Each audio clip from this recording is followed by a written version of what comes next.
Bonjour et bienvenue dans ce nouveau cours dans le module Fondation des médias numériques.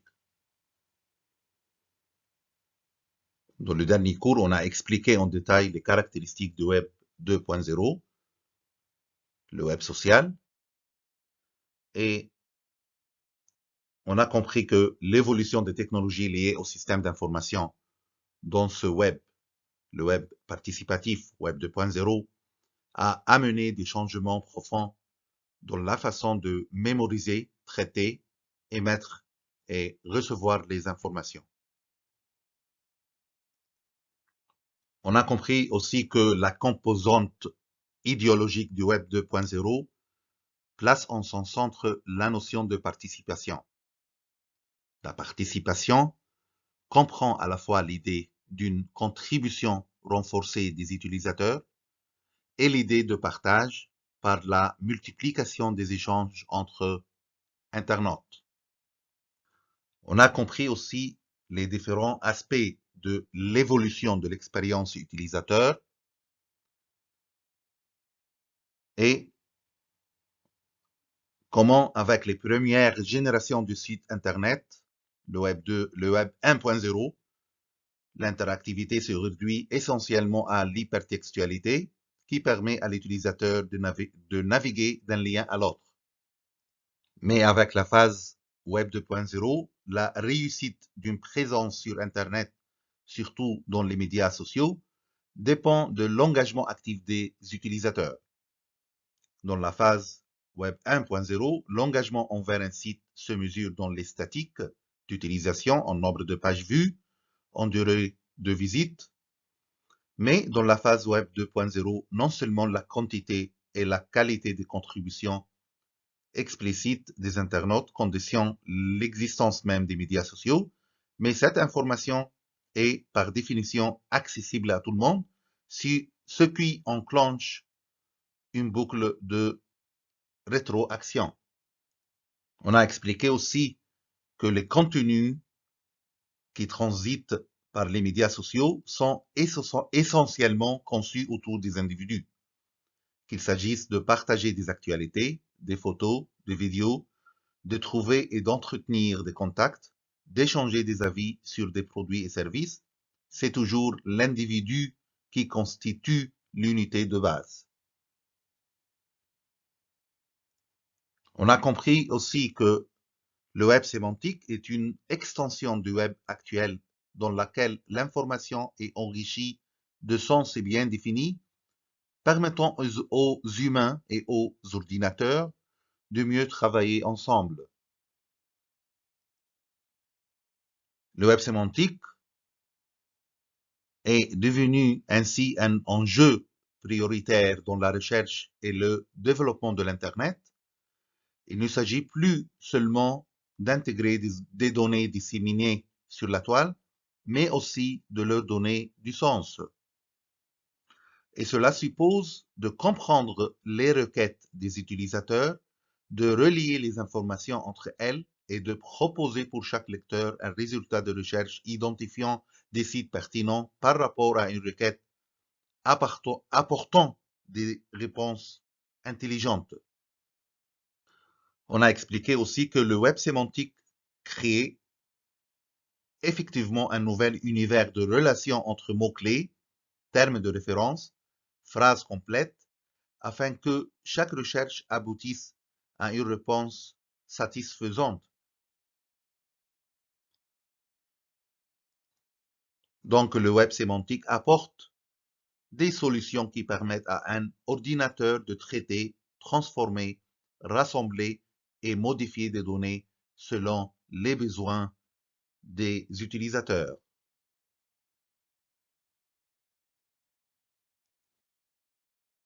Aujourd'hui, on va traiter un sujet très important dans les fondations des médias numériques, la notion de Big Data.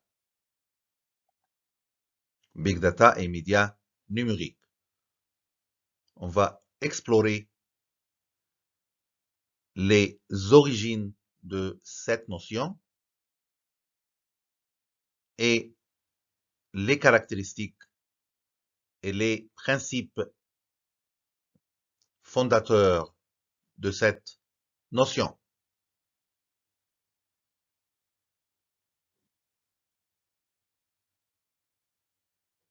Plan du cours. Big Data, origine et évolution. Big Data et le rôle des mathématiques. Big Data, les challenges. Le nouvel Internet, avec 3 principes fondateurs, Cloud, Big Data et Internet des objets. Big Data et société, le traitement des données personnelles.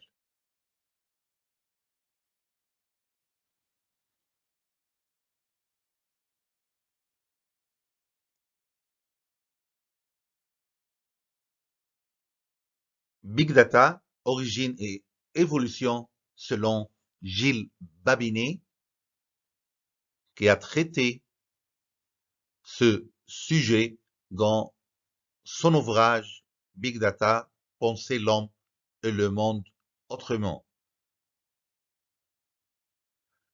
Gilles Babinet nous raconte l'histoire de la notion Big Data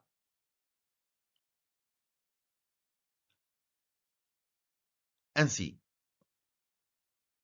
En 1941, l'Oxford English Dictionary, le dictionnaire Oxford, évoqua la multiplication des données sous l'expression Information Explosion, l'explosion de l'information. L'information était si précieuse que personne n'avait songé au fait qu'il pourrait y en avoir trop. 3 ans suffirent pour qu'un universitaire américain, Fremont Rydell, évoque le phénomène d'explosion des données.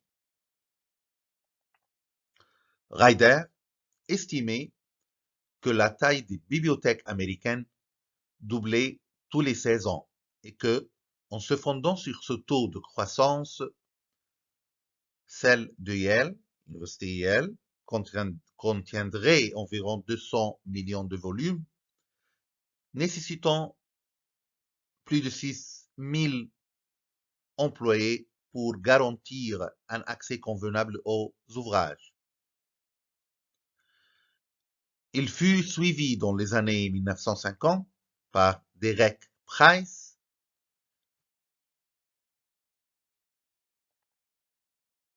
qui publia un article mettant en lumière cette évolution exponentielle. Le nombre d'articles universitaires, de son point de vue, serait amené à être multiplié par 10 tous les siècles. Il s'agissait là, selon les mots de Babinet, de signes avant-coureurs d'un phénomène dont personne n'avait encore l'idée de l'ampleur.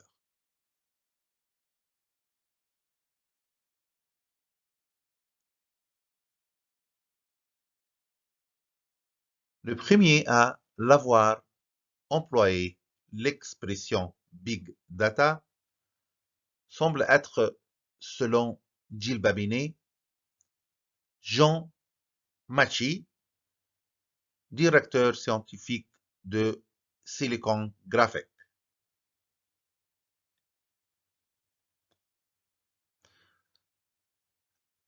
C'est la photo de John Machy.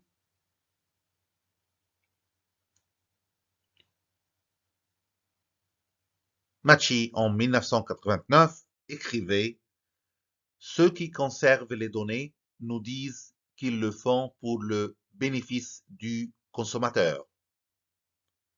Mais en réalité, les data pourraient très bien être utilisées pour des buts autres que ceux pour lesquels elles ont initialement été collectées.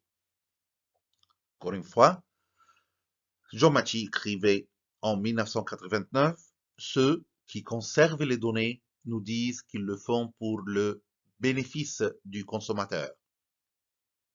Mais en réalité, les data pourraient très bien être utilisées pour des buts autres que ceux pour lesquels elles ont initialement été collectées.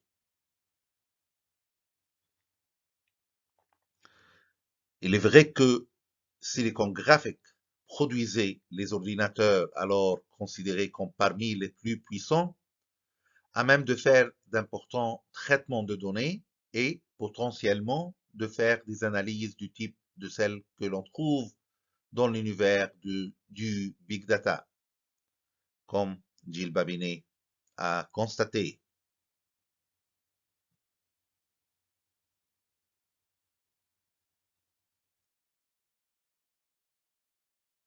L'une des sociétés parmi les premières à choisir une approche nouvelle et qui deviendra plus tard une des branches officielles du Big Data sera Google. Sergey Brin et Larry Page mirent en œuvre un modèle mathématique, le graphe, jusqu'alors peu utilisé en informatique, en développant dès 1998 la technologie de PageRank. Cette technologie classe les pages issues de son moteur de recherche en fonction de leur popularité. Celui-ci représentera l'une des pierres angulaires du Big Data. Donc Google était l'une des sociétés parmi les premières à choisir une approche nouvelle concernant le Big Data. Sergey Brin et Larry Page mirent en œuvre un modèle mathématique, le graphe, jusqu'alors peu utilisé en informatique en développant dès 1998 la technologie de PageRank. Cette technologie classe les pages issues de son moteur de recherche en fonction de leur popularité et celui-ci représentera l'une des pierres angulaires du Big Data. Dès 2003, Google décrivit un protocole de fichiers distribués, c'est le Google File System. Google File System. Il s'agissait d'un dispositif qui permettait, entre autres choses, d'accroître la puissance de traitement des recherches sur le web. Donc, le Google File System, il s'agissait ici d'un dispositif qui permettait, entre autres choses, d'accroître la puissance de traitement des recherches sur le web.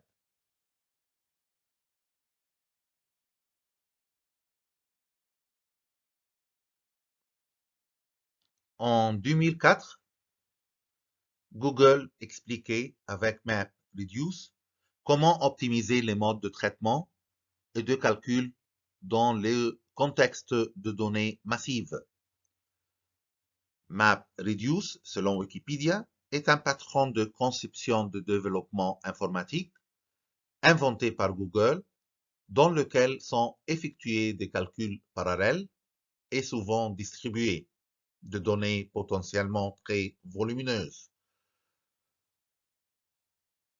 MapReduce permet de manipuler de grandes quantités de données en les distribuant dans un cluster de machines pour être traitées.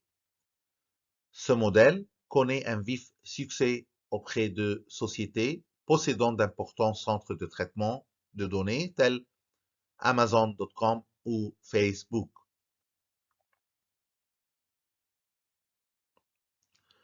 Mais ce sera Doug Cutting ingénieur sponsorisé puis employé par Yahoo, qui créera finalement la première version de ce qu'il appellera Hadoop, un environnement de données non structuré construit à partir d'un modèle massivement parallèle, tel ceux mis en œuvre par Google. Le Hadoop est un framework libre et open source écrit en Java, destiné à faciliter la création d'applications distribuées au niveau du stockage de données et de leur traitement, permettant aux applications de travailler avec des milliers de nœuds. Ainsi, chaque nœud est constitué de machines standards regroupées en grappes. Tous les modules de Hadoop sont conçus selon l'idée que les pannes matérielles sont fréquentes et qu'en conséquence, elles doivent être gérées automatiquement par le framework. Donc, Doug Cutting, l'ingénieur sponsorisé puis employé par Yahoo, celui qui créera finalement la première version de ce qu'il appellera Hadoop. Et Hadoop est un environnement de données non structuré construit à partir d'un modèle massivement parallèle, tel ceux mis en œuvre par Google.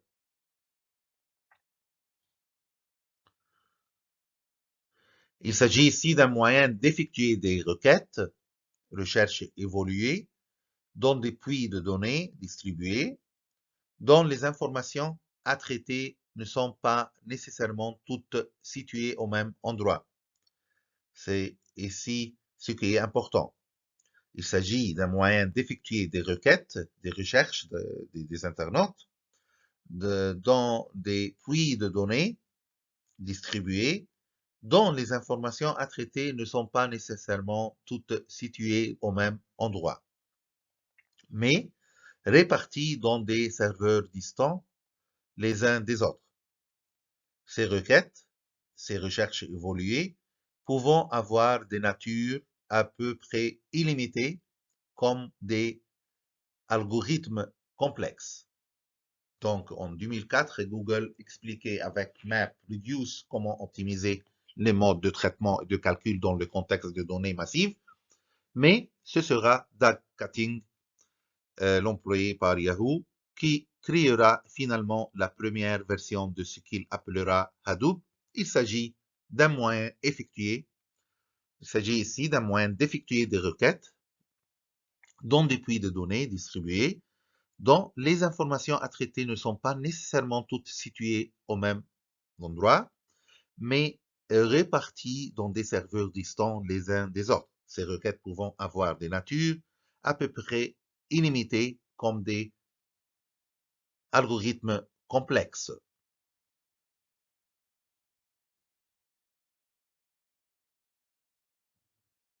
Babinet mentionne que la notion d'architecture distribuée permet alors d'accéder à la fois à de grandes quantités de données et de mobiliser de la ressource de calcul distribuée, c'est-à-dire située là où se trouve l'information elle-même distribuée. Donc, Babinet mentionne que la notion d'architecture distribuée permet alors d'accéder à la fois à de grandes quantités de données et de mobiliser de la ressource de calcul distribuée, c'est-à-dire située là où se trouve l'information elle-même distribuée. Toute l'astuce consiste à coordonner ces traitements de données dans le but de gérer les incohérences et redondances. Dès lors, on obtient un système dont l'efficacité est sans commune mesure avec ce qu'il était possible de faire auparavant, comme l'a bien noté Gilles Babinet, dans des environnements de données traditionnels.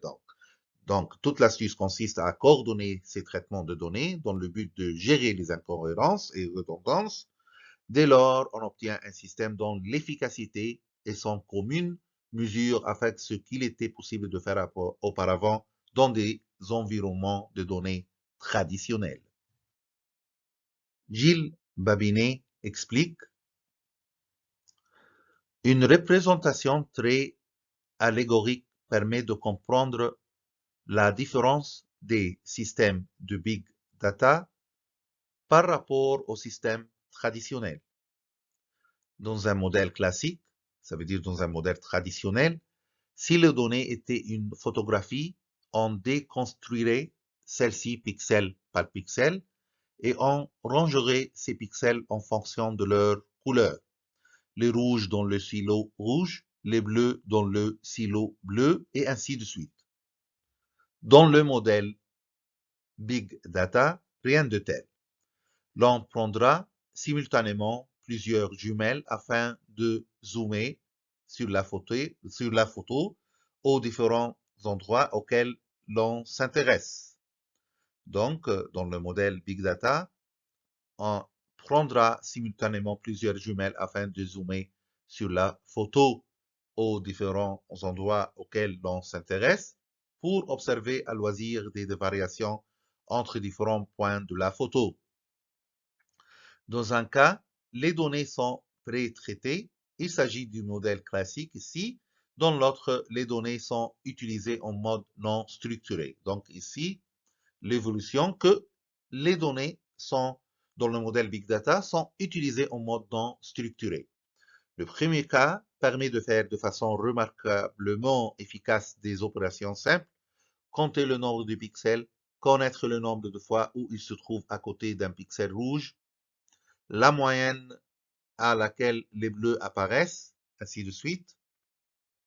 Mais l'autre système Big Data permet d'observer que les pixels dessinent un visage et que ce visage regarde un autre visage, ce que l'on n'aurait sans doute jamais vu avec un système d'analyse de type structuré. Donc ici, Babinet explique pour bien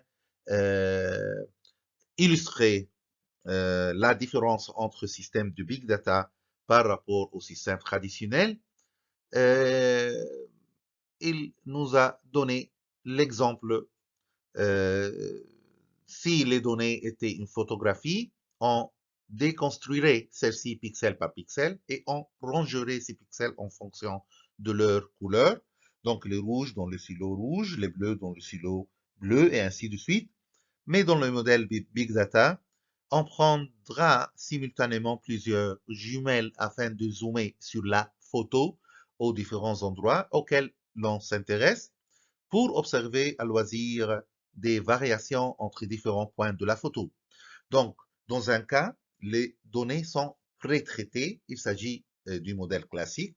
Dans l'autre, les données sont utilisées en mode non structuré. Donc, c'est ça l'important, c'est important, très important ça, parce que dans le modèle Big Data, les données sont utilisées en mode non structuré.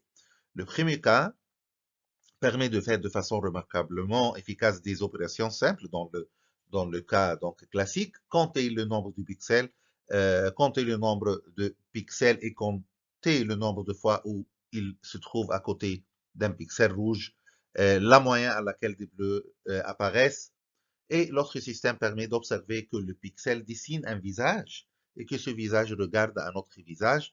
Et bien sûr, comme selon les mots de Gilles Babinet, ce que l'on n'aurait sans doute jamais vu avec un système d'analyse de type structuré.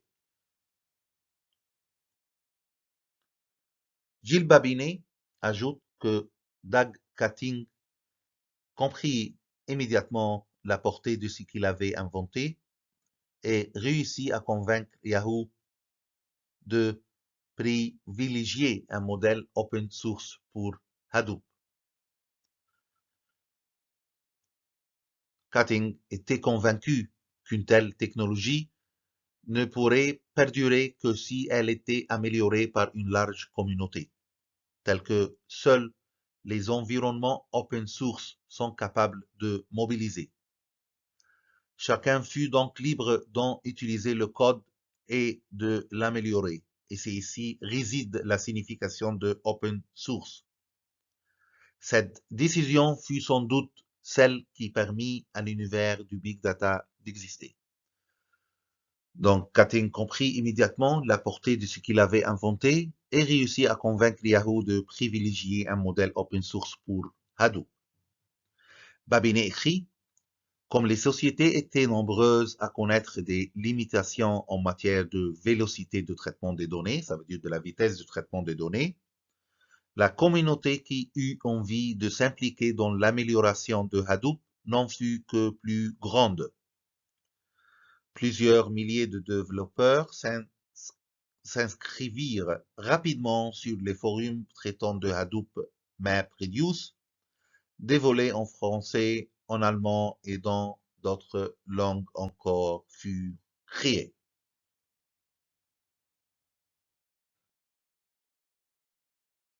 Ainsi, le Big Data était né. Comme Babinet constate, les chercheurs, entrepreneurs, biologistes, commerçants, sociologues pouvaient en bénéficier largement.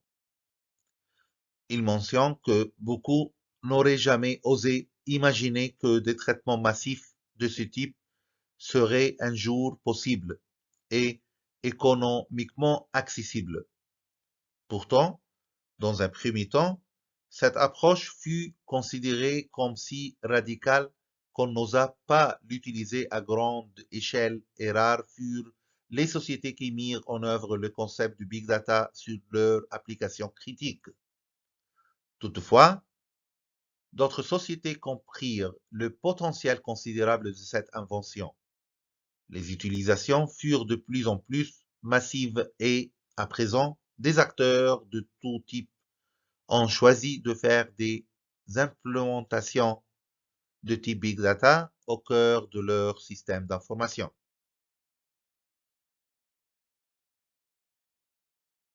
Maintenant, on va savoir le rôle des mathématiques dans l'évolution du Big Data. Gilles Babinet a mentionné que les mathématiciens ont joué un rôle vital dans le développement des médias numériques en ce qui concerne le Big Data. Il nous explique comment. Une très vaste majorité, peut-être de 95 à 98%, des données issues d'Internet sont bruyantes, c'est-à-dire non structurées, et dynamiques plutôt que statiques et convenablement rangées, sans même évoquer le fait qu'elles peuvent être endommagées ou incomplètes.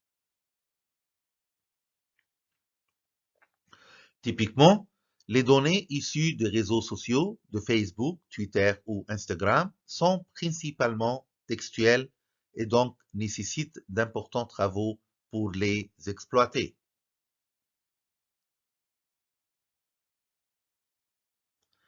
Pour pouvoir effectuer des traitements statiques à partir de ces informations des réseaux sociaux, il faut repenser totalement les approches technologiques usuelles.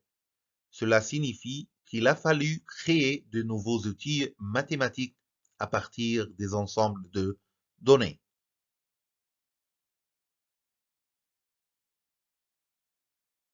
Cela soulève deux défis. Il y a d'une part beaucoup plus de données et d'autre part, celles-ci ne sont pas rangées de la façon dont il le faudrait si on utilise les outils traditionnels pour les traiter.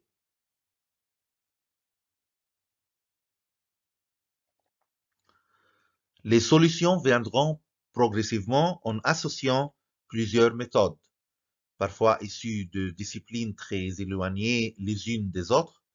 Une partie de la réponse au traitement des données non structurées s'est trouvée dans le traitement parallèle du stockage de l'information. L'autre partie viendra des mathématiques pures. Quelques mathématiciens comme Edward Chess et Henri Poincaré vont faire émerger une nouvelle discipline mathématique du nom de topologie.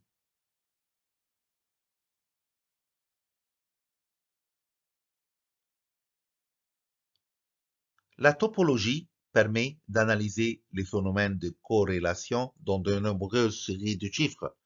Et les modèles topologiques de données sont déterminants pour extraire des signaux faibles, des corrélations ou des artefacts par exemple, de séries de nombres et ils sont très fréquemment mis en œuvre dans les opérations de calcul relevant du big data. Ce qui est nouveau, c'est la capacité de mettre en œuvre ces modèles à des échelles que l'on aurait difficilement cru imaginables auparavant selon les mots de Babinet. Le fait d'automatiser ces recherches permet, je crois, de trouver plus facilement des artefacts dans des jeux de données que l'on n'aurait tout simplement pas imaginé pouvoir explorer. La topologie est donc une forme de géométrie qui extrapole dans l'univers mathématique la façon dont les êtres humains perçoivent les formes. Donc la topologie permet d'analyser les phénomènes de corrélation dans de nombreuses séries de chiffres et les modèles topologiques de données sont déterminants pour extraire des signaux faibles, des corrélations ou des artefacts, par exemple, des séries de nombres et ils sont très fréquemment mis en œuvre dans des opérations de calcul relevant du big data. Ce qui est nouveau aussi, c'est la capacité de mettre en œuvre ces modèles à des échelles que l'on aurait difficilement cru imaginables auparavant, selon les mots du Gilles Babinet.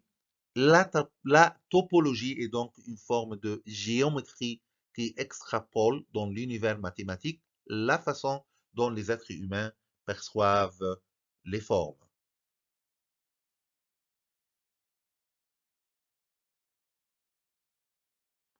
La topologie, en appliquant les principes de visualisation aux chiffres, comme Babinet le montre, les êtres humains pouvant voir qu'un A est un A, même lorsque les lettres sont écrasées ou écrites dans différentes polices, c'est une perception qui nous est naturelle.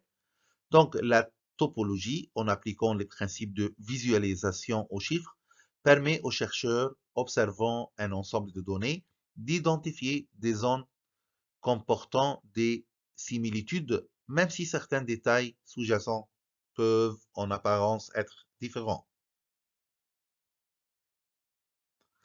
Babinet constate aussi que la topologie n'est que l'une des nouvelles méthodes explorées.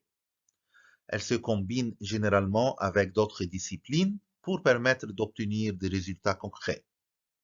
La théorie de graphes, un outil complémentaire à la topologie qu'on a déjà mentionné, relève tout autant de l'informatique que des mathématiques et ouvre d'immenses perspectives. Il s'agit d'un ensemble d'algorithmes élaborés pour résoudre des problèmes issus des environnements liés à la notion de réseau, social ou informatique télécommunications, et dans bien d'autres domaines, par exemple génétique, dont le concept de graphe à peu près équivalent à celui de relation binaire.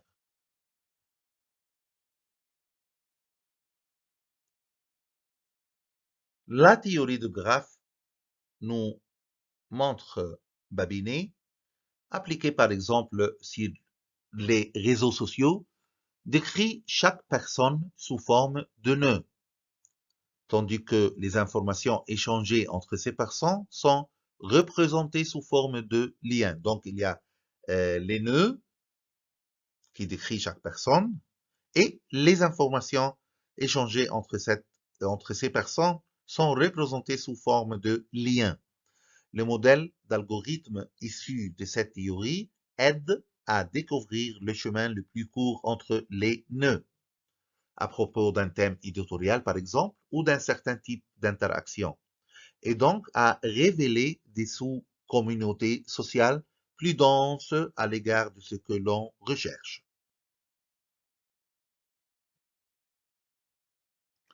Il s'agit donc de mesurer la distance qui existe entre les nœuds afin de créer des modèles multidimensionnels permettant de voir ce qui caractérise un nœud particulier. Ces dernières années, ces modèles ont été largement transcrits dans l'univers informatique. Donc la théorie des graphes nous montre Gilles Babinet appliqué par exemple sur les réseaux sociaux, décrit chaque personne sous forme de nœud, tandis que les informations échangées entre ces personnes sont représentées sous forme de liens. Il y a des nœuds, il y a des liens. Les modèles d'algorithmes issus de cette théorie aident à découvrir le chemin le plus court entre les nœuds à propos d'un thème éditorial ou d'un certain type d'interaction, et donc à révéler des sous-communautés sociales plus denses à l'égard de ce que l'on recherche. Gilles Babinet présente les challenges associés au Big Data sous la forme des 3 V, volume, vélocité et variété.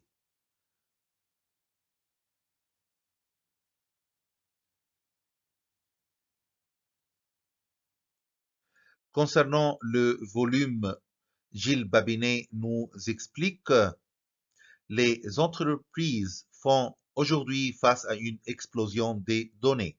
Un simple système de stockage de caméras de vidéosurveillance d'un centre commercial peut produire près d'1 milliard de mégabytes de données chaque année. Les réseaux sociaux, les systèmes de business intelligence et le e-commerce, les capteurs intégrés dans les objets communicants, on conçoit que les données soient en croissance forte dans la mesure où toutes les données sont à présent accessibles au format d'Internet protocole IP. Avoir une vue globale de ce qu'elle recouvre devient pour le moins un défi de premier ordre.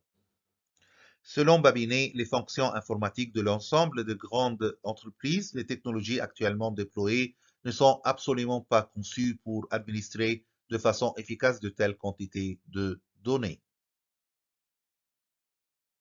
Concernant la vélocité, la vitesse de création de données telles que les clics sur le site Internet, les réseaux sociaux, les paramètres d'achat en ligne est beaucoup plus grande que celle de données issues des travaux de recherche des grandes entreprises, par exemple. Et aussi, nombre de processus de décision sont fondés sur des données qui font vieillir de plusieurs mois, parfois de plusieurs années.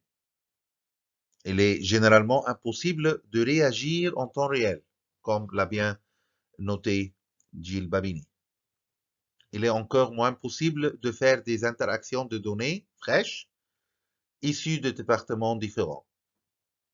Un agent du centre d'appel d'une entreprise de e-commerce est le plus souvent incapable de savoir quel est le produit qu'est en train de regarder l'internaute sur son site web et sur lequel celui-ci souhaite avoir des informations complémentaires. Donc, il y a ici challenge de vitesse de création de données. Donc, ici, comme l'a bien noté Gilles Babinet, la vitesse de création de données telles que les clics sur le site Internet et les réseaux sociaux, les paramètres d'achat en ligne, est beaucoup plus grande que celle de données issues des travaux de recherche des grandes entreprises, par exemple. La variété comme challenge de Big Data, Babinet constate que lorsque l'on dispose d'un accès aisé à une large variété de données, ainsi que d'une grande capacité à faire des traitements algorithmiques sur ces données, on peut trouver des informations essentielles dans leur mise en corrélation.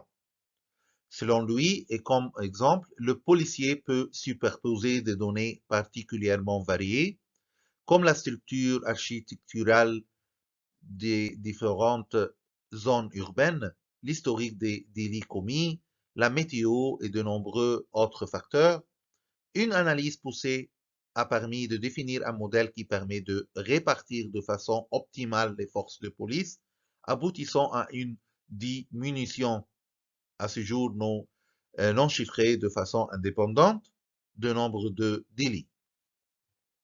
Donc, Babinet constate que lorsque l'on dispose d'un accès aisé à une large variété de données, ainsi que d'une grande capacité à faire des traitements algorithmiques sur ces données, on peut trouver des informations essentielles dans leur mise en corrélation. Maintenant, on va passer à un autre concept, le nouvel Internet, et ses trois principes fondateurs, selon un autre chercheur, Vincent Mosco. Le chercheur Vincent Mosco identifie les traits caractéristiques du développement d'Internet en mettant l'accent sur l'informatique en nuage, le cloud computing, les services d'analyse des données, Big Data Analytics et l'Internet des objets. Concernant le cloud est le premier élément constitutif du nouvel Internet. Le cloud est un système destiné à stocker, à traiter et à diffuser des données, faire fonctionner des applications et des logiciels par le biais d'ordinateurs distants qui fournissent des services informatiques sur demande, généralement contre rémunération. Et parmi les exemples les plus courants figurent Gmail de Google, la société de stockage en ligne Dropbox et Microsoft Office, qui distribuent désormais de plus en plus ces fameux logiciels de traitement de texte et de bureautique via le cloud et moyennant un abonnement mensuel.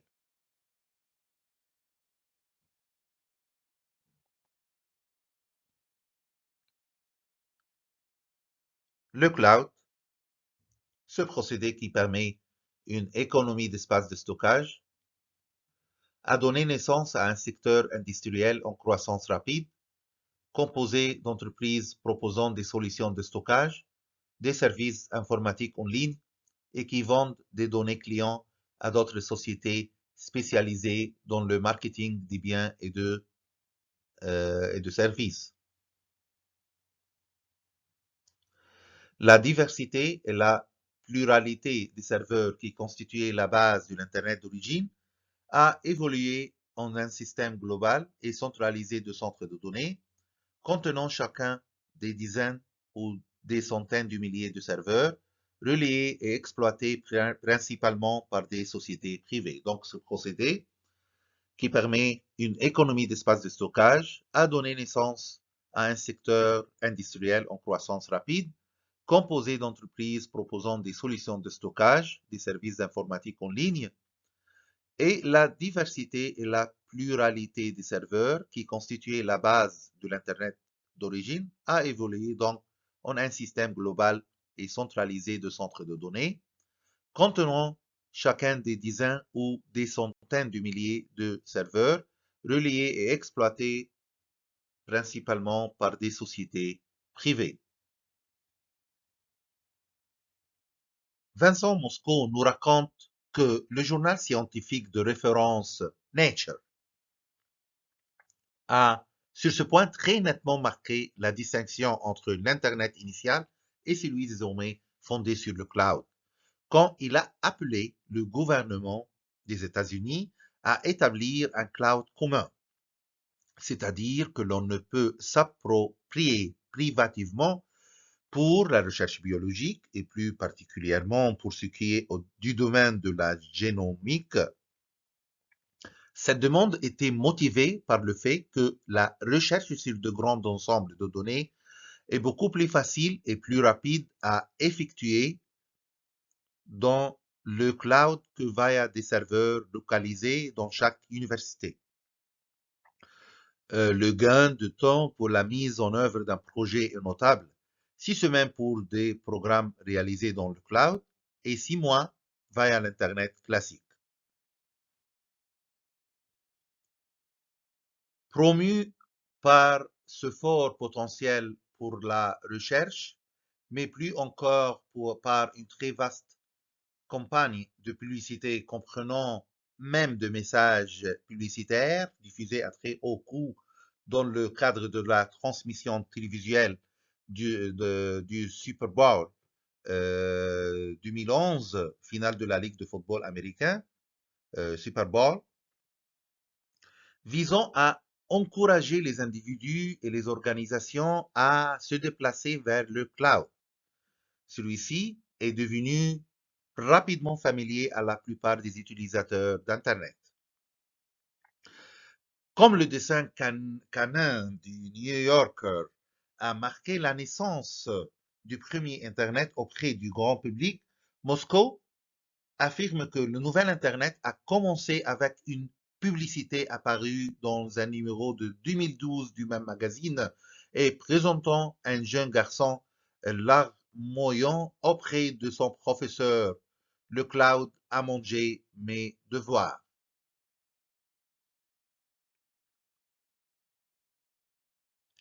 Ici, on voit le dessin du magazine New Yorker qui marque la naissance du premier Internet.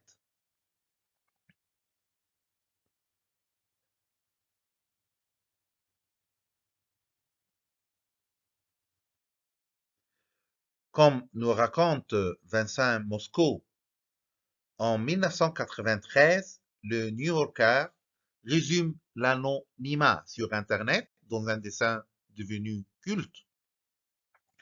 On y voit un chien assis derrière un écran d'ordinateur expliquer à un autre chien sur Internet, personne ne sait que tu es un chien.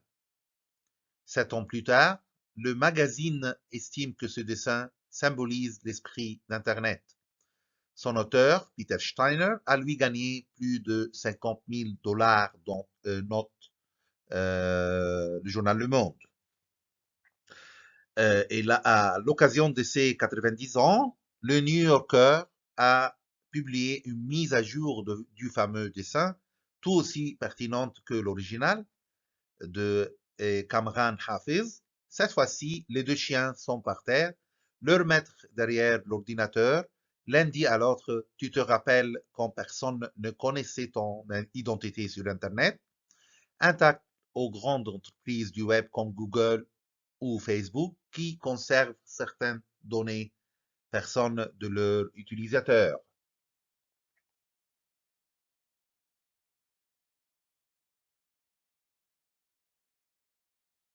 Et on voit ici le dessin qui marque euh, l'avènement du big data, le cloud. Le cloud a mangé mes devoirs.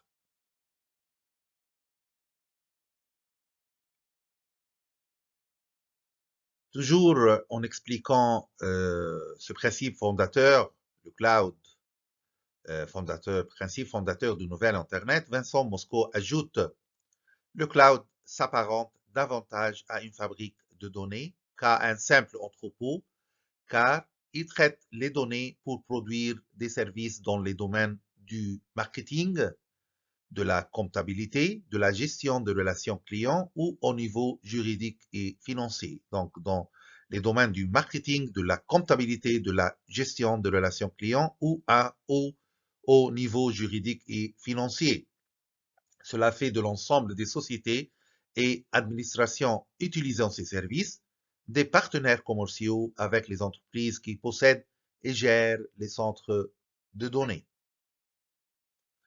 Le cloud marque également une étape importante vers la création d'un Internet centralisé, globalisé et entièrement commercial. Les principaux prestataires de ces services sont presque tous de très grandes sociétés dont des noms sont familiers comme Amazon et comme Microsoft, IBM et Google. Donc, le cloud marque ici une étape importante vers la création d'un Internet centralisé, vers la création d'un Internet centralisé. On assiste avec le cloud, avec ce principe fondateur du nouvel Internet, à un Internet centralisé, à un Internet globalisé, à un Internet entièrement commercial. Donc, un Internet entièrement commercial. Et les principaux prestataires de ces services sont presque tous de grandes sociétés comme Amazon et comme Microsoft, IBM et Google.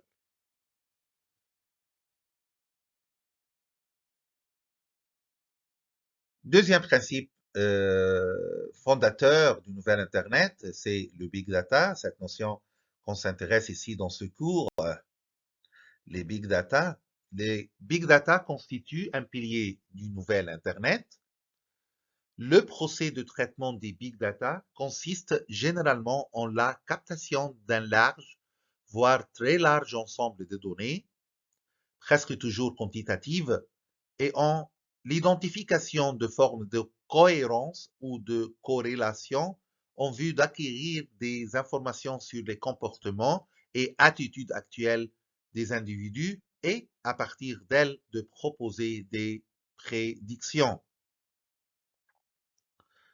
Facebook, par exemple, capte les données générées par ces milliards d'utilisateurs, ces milliards internautes, et indexe les likes associés aux messages sur tous les sujets, les célébrités, les entreprises, les hommes et femmes politiques, les sujets de société, les produits et les chats. Donc, le procès de traitement des big data consiste en la captation d'un large, voire très large ensemble des données, captation d'un large, voire très large ensemble de données, presque toujours quantitatives, et en l'identification de formes de cohérence ou de corrélation en vue d'acquérir des informations sur les comportements et attitudes actuelles des individus, et à partir d'elles de proposer des prédictions. Ces données, selon Vincent Moscou, permettent à l'entreprise de développer des profils, des profils de ses abonnés qui sont ensuite vendus à des spécialistes du marketing capables de cibler les utilisateurs de Facebook avec des annonces personnalisées diffusées sur leur page. Google fait de même pour les sujets de recherche ainsi que pour le contenu de messages échangés par Gmail. Amazon crée aussi des profils de ses utilisateurs à partir des recherches et les achats effectués sur son site. Donc, ces données permettent à l'entreprise de développer des profils de ses abonnés qui sont ensuite vendus à des spécialistes du marketing capables de cibler les utilisateurs des médias sociaux comme Facebook, comme Amazon, comme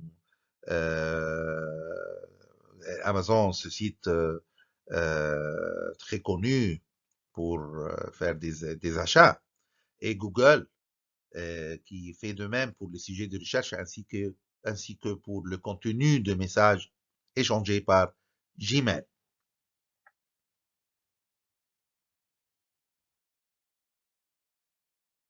Vincent Moscou aussi nous montre qu'en fait, il existe des limites concernant l'analyse quantitative par corrélation, une absence de prise en compte du contexte, ici comme critique du big data. Il existe aussi des lacunes théoriques. Donc, ce type d'analyse n'est pas toujours pertinent et les incidents liés au big data, comme les échecs de prévision des épidémies, de cribles saisonnières ou les échecs des modèles de planification pour le développement économique, s'accroissent, tout comme se répandent les possibilités de nuire par un usage des données exclusivement motivé par l'appât du gain. Donc ici, c'est comme critique des big data, Vincent Moscou nous explique qu'en fait, il existe des limites concernant l'analyse quantitative par corrélation et une absence de prise en compte du contexte, je répète, et il existe aussi des lacunes théoriques. Donc, ce type d'analyse n'est pas toujours pertinent et les incidents liés au big data, comme les échecs de prévision des épidémies de grippe saisonnière ou les échecs des modèles de planification pour le développement économique, s'accroissent, tout comme se répandent les possibilités de nuire par un usage des données exclusivement motivé par l'appât du gain. Vincent Moscou ajoute: les immenses banques de données contiennent des éléments permettant de répondre à des questions simples sur le goût et les aversions de chaque cohorte démographique et rendent possible l'obtention d'informations sur les utilisateurs à partir de l'analyse de leur réseau d'amis sur Twitter, par exemple, sur Facebook. Elle constitue de ce fait des incitations majeures pour les autres entreprises à investir à la fois dans ce type de centre et dans des dispositifs performants de traitement des big data. Il paraît ainsi raisonnable, selon les mots de Vincent Moscou, de s'inquiéter de cette forme de dépendance singulière de tout type de recherche au big data, en ce qu'elle ouvre la voie à ce que l'on pourrait appeler le positivisme numérique. Le positivisme numérique. Il paraît ainsi raisonnable de s'inquiéter de cette forme de dépendance singulière de tout type de recherche au big data, en ce qu'elle ouvre la voie à ce que Vincent Moscou a appelé le positivisme numérique. Donc, les immenses banques de données contiennent des éléments permettant de répondre à des questions simples sur les goûts de chaque cohorte démographique et rendent possible l'obtention d'informations sur les utilisateurs à partir de l'analyse de leur réseau d'amis sur les réseaux sociaux, et elles constituent de ce fait des incitations majeures pour les autres entreprises à investir à la fois dans ce type de centre et dans des dispositifs performants de traitement des big data, et il paraît ainsi raisonnable de s'inquiéter de cette forme de dépendance singulière de tout type de recherche au big data, en ce qu'elle ouvre la voie à ce que Vincent Moscou a appelé le positivisme numérique. On passe maintenant à une autre notion, l'Internet des objets, comme principe fondateur du nouvel Internet. Le cloud et les big data sont considérablement renforcés par la croissance de l'Internet des objets.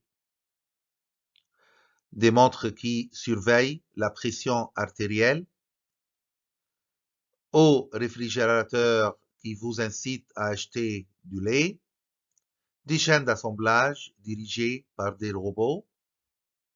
Il promet d'avoir un impact profond sur les individus comme la société. L'Internet des objets se rapporte à un système composé de capteurs installés tant dans les objets de tous les jours, par exemple de montres, que dans les outils de production, bras robotiques, qui collectent des données en continu, de réseaux qui les véhiculent vers des dispositifs de traitement interconnectés qui les enregistrent et les analysent. Donc, le cloud et les big data sont considérablement renforcés par la croissance de ce qu'on appelle l'Internet des objets, des montres qui surveillent la pression artérielle, au réfrigérateur qui vous incite à acheter des produits, des chaînes d'assemblage dirigées par des robots. Il promet d'avoir un impact, tout ça promet d'avoir un impact profond sur les individus comme la société. Donc, l'Internet des objets se rapporte à un système composé des capteurs installés tant dans les objets quotidiens, donc, que dans les outils de production, comme le bras robotique, qui collectent des données en continu de réseaux qui les véhiculent vers des dispositifs de traitement interconnectés qui les enregistrent et les analysent.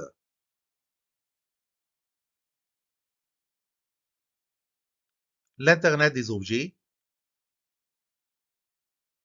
selon Moscou, est, contrairement à l'Internet initial, celui qui relie les gens, cet Internet, cette phase d'évolution de l'Internet, relie principalement des terminaux et des outils. Donc l'Internet des objets, contrairement à l'Internet initial, et l'Internet initial qui relie les gens, cet Internet des objets, relie principalement des terminaux et des outils.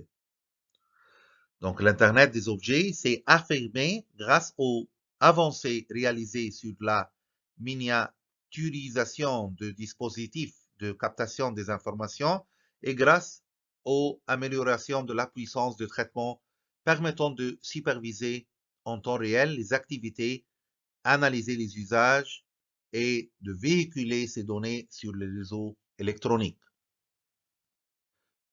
Certaines entreprises, comme nous explique Vincent Moscou, comme Google, Apple et Amazon, ont rapidement profité de leur position du leader dans le monde numérique pour s'imposer dans l'Internet des objets.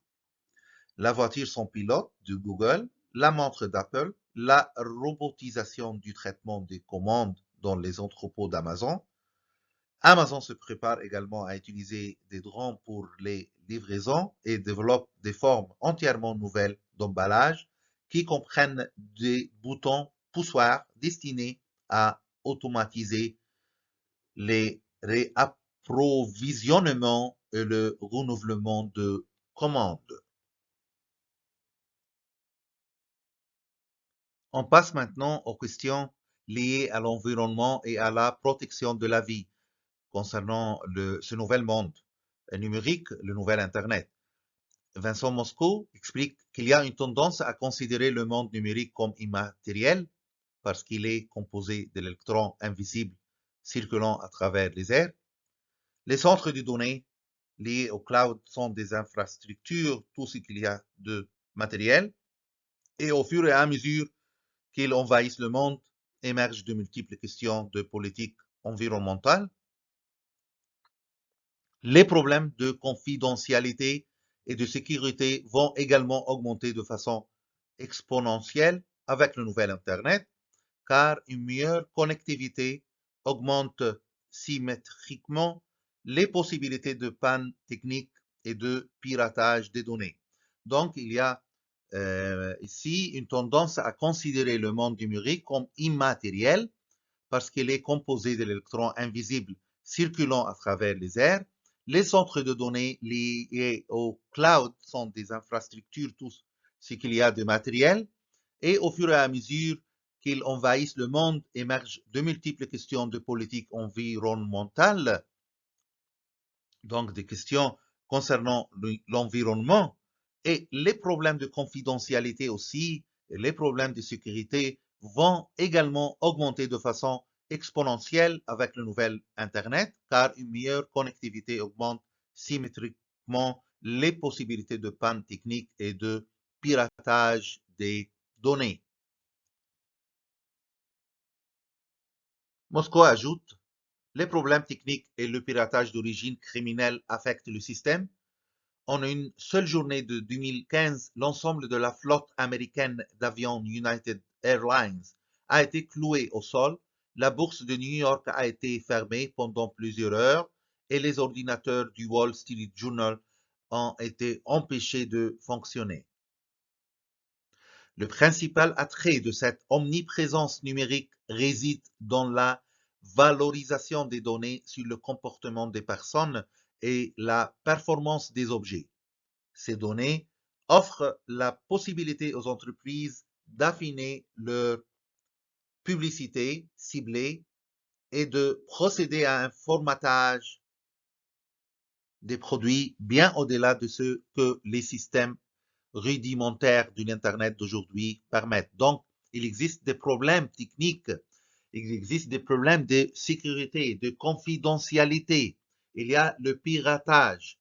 Donc, tout ça, on le considère comme repère critique et des questions liées à la protection de la vie dans ce nouvel Internet, dans ce monde numérique.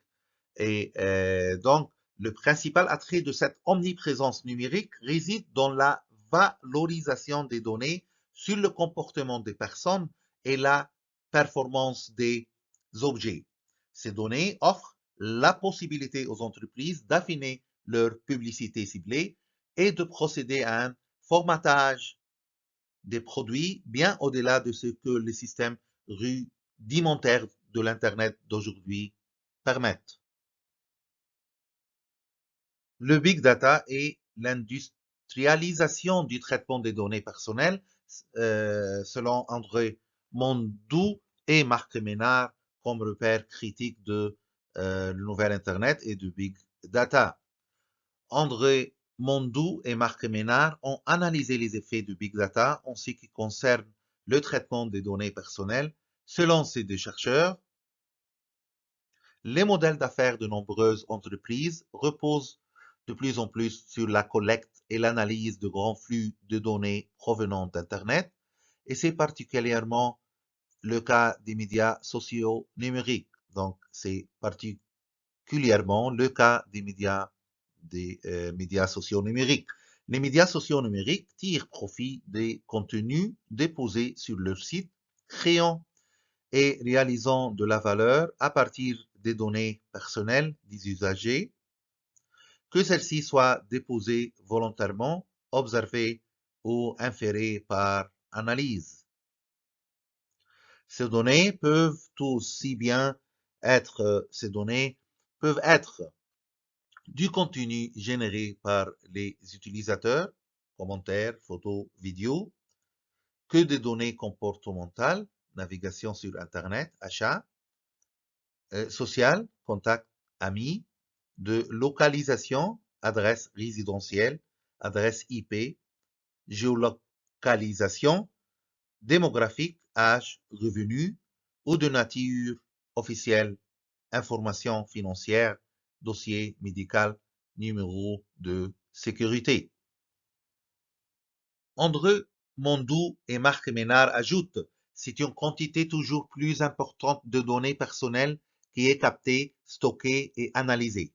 Cet apport s'avère d'autant plus massif que les périphériques qui permettent aux utilisateurs d'accéder à ces sites, ordinateurs de table ou portatifs, tablettes, téléphones intelligents, voire montres intelligentes, sont de plus en plus mobiles et personnels, accessibles en tout temps et en tout lieu. Donc, c'est une quantité toujours plus importante de données impersonnelles qui est captée, stockée et analysée dans ce monde de big data. Les médias sociaux numériques, en tant qu'intermédiaires entre deux ou plusieurs groupes d'acteurs, sont alors en mesure d'exploiter ce que les économistes nomment les effets de réseau dans les marchés biversants ou multiversants. Dans le cas de Facebook, par exemple, quand les usagers seront nombreux à publier des contenus, on voit tout de suite les annonceurs qui seront attirés par la possibilité d'y trouver des audiences ciblées, c'est-à-dire bien définies. Qu'est-ce que ça veut dire des audiences ciblées? Ça veut dire bien définies par leurs caractéristiques et leurs préférences. Donc, dans le cas de Facebook, par exemple, les usagers, quand les usagers seront nombreux à publier des contenus, les annonceurs seront attirés par la possibilité d'y trouver des audiences ciblées, c'est-à-dire bien définies par leurs caractéristiques et leurs préférences. André Mondou et Marc Ménard nous expliquent aussi que, réciproquement, quand les revenus publicitaires augmentent, Facebook sera en mesure d'investir dans le développement de son service afin de le rendre plus attrayant et d'ainsi élargir sa base d'usagers. Mondou et Ménard ajoutent: les données personnelles analysées par les algorithmes du Big Data et ensuite monétisées par la production de publicité ciblée, de recommandations de biens et de services ou par la vente à des tiers constituent ainsi, grâce aux médias socio-numériques, un apport croissant à ce qu'il est devenu courant dans les milieux économiques d'appeler l'économie de la donnée. Donc, les données personnelles analysées par les algorithmes du Big Data et ensuite monétisées par la production de publicité ciblée de recommandation de biens et de services ou par la vente à des tiers constitue ainsi, selon Mondou et Marc Ménard, et grâce aux médias sociaux numériques, un apport croissant à ce qu'il est devenu courant dans les milieux économiques d'appeler l'économie de la donnée. Et voici la bibliographie de ce cours. Merci et à la prochaine.